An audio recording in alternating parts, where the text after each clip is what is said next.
At its core, the digital involves representing and storing data as numbers. And then all this data, all this code is outputted or displayed in some way so that we can actually interpret and interact with it. The digital is versatile. One device can process multiple collections of data. You only need one PS4 to play Fortnite, or to play Overwatch, or to play Minecraft. With just one laptop, you can check your Insta, watch this beautiful video, look up apple pie recipes, read Alice's Adventures in Wonderland, etc., etc., etc. And the relative ease of transmitting digital data has made it so that proximity is no longer a necessity for communication. You no longer need to be sitting at the same dinner table to talk to someone. Now you can text or FaceTime them from halfway across the country. Celebs on Instagram and YouTube take advantage of this, posting, live streaming, vlogging, whatever they use to tell us about what's going on with them in that moment, speaking more or less directly to us. In developed countries, the digital is a part of our everyday lives, and with that, more and more we have wanted to make our everyday lives a part of the digital. Enter social media, a conglomeration of accounts, profiles, likes, and posts where we can cultivate and communicate our identity, or at least how we'd like others to see our identity. So, what exactly is identity in the realm of the digital? Well, to answer this, let's look at the works of James Paul G. So, a little background. At the age of 71, Mr. Jim G. currently has the glorious title of Mary Lou Fulton Presidential Professor of Literacy Studies at Arizona State University. He has a PhD in linguistics, though today he primarily studies the role of learning within video games. So, in his chapter Identity as an Analytic Lens for Research and Education, featured in Volume 25 of Review of Research and Education, G introduces 4 basic categories regarding identities.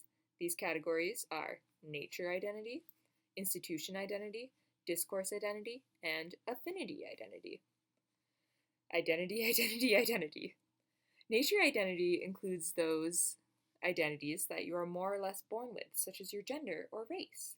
Institution identities include those that an institution or some sort of official has officially bestowed upon you, like your profession, if you're, say, a professor. Discourse identities are those that arise from interactions with others, such as how others might find you to be charismatic or perhaps a real buzzkill. And lastly, affinity identities are those involving your interests and involvement within groups centered around those interests, such as perhaps being a Lord of the Rings fan or a muser. G goes on to say, at root, human beings must see each other in certain ways and not others if there are to be identities of any sort. If an attribute is not recognized as defining someone as a particular kind of person, then of course it cannot serve as an identity of any sort. That is, we, people, deem what is worthy of being an identity. Having a spleen may be true about ourselves, but it's not really associated with other particular distinguishing traits, and so we don't consider it to be a part of our identity. Identities depend on recognition. So let's go back to the digital, where there is so much opportunity for your identities to be recognized. Notably, with the internet, affinity identities have blown up. Personally, as a kid, I was frequently on the platform Pic Collage, where I would post gems like these. I was able to communicate with a bunch of random people about my interests in the Hunger Games and Lord of the Rings and such, bolstering my interest in these movies and books, and giving me an affinity identity of belonging to these fandoms. The digital has allowed for discourse identities to flourish. For example, when you post a picture of yourself at the gym, others might end up deeming you as athletic or passionate about your health, or at least trying to seem that way, through that discourse of that post and responding to it. Recently, Mr. Justin Bieber, recently posted that he would release an album by the end of this year, 2019, if 20 million people liked his Instagram post, giving him a discourse identity of perhaps, oh, he loves his fans, or maybe that he's cocky or obsessed with fame. Actually, speaking of fame, many have risen to fame through the digital, becoming influencers by posting regularly on social media platforms like Instagram and YouTube and YY in China, just chatting more or less about their everyday lives, relying on a discourse or dialogue to elevate them. As users of the internet ourselves, we can establish different aspects of our identity from account to account.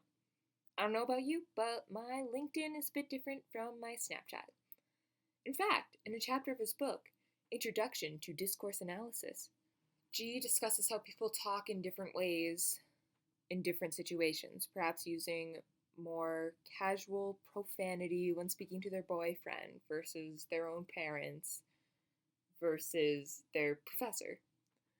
In the same way that people change how they speak in specific situations, on the digital, we have accounts, each with their own sorts of posts. Hence, the highlight reel of a person's main Instagram account versus the collection of unflattering selfies in their Finsta. Each account is like a different situation where you want to communicate or act on different parts of your identity.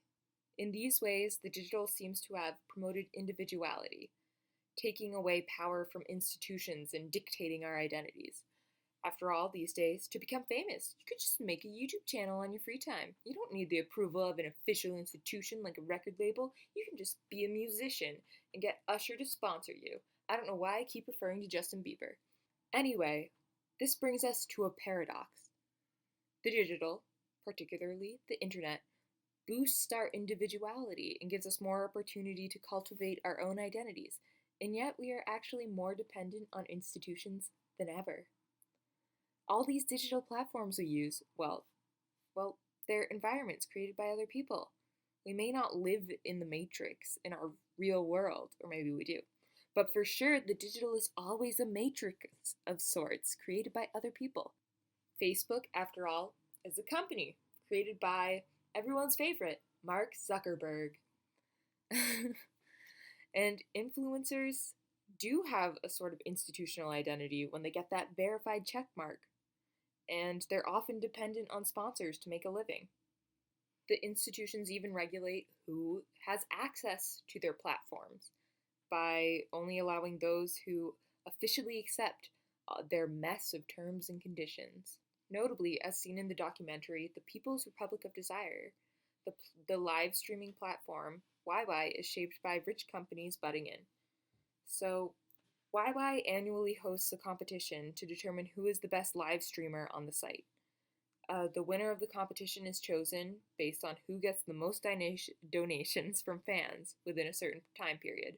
For a variety of corporate reasons, rich companies will more or less hire and choose to support a specific live streamer, then give them a massive donation, basically fixing the competition and then dictating who is popular on YY. Now, going back to G, he often discusses and analyzes video games. In a brief article of his published in Volume 1 of ACM Computers and Entertainment, G says that video games allow players to be producers and not just consumers. Along with the designer, the player's actions co-create the game world.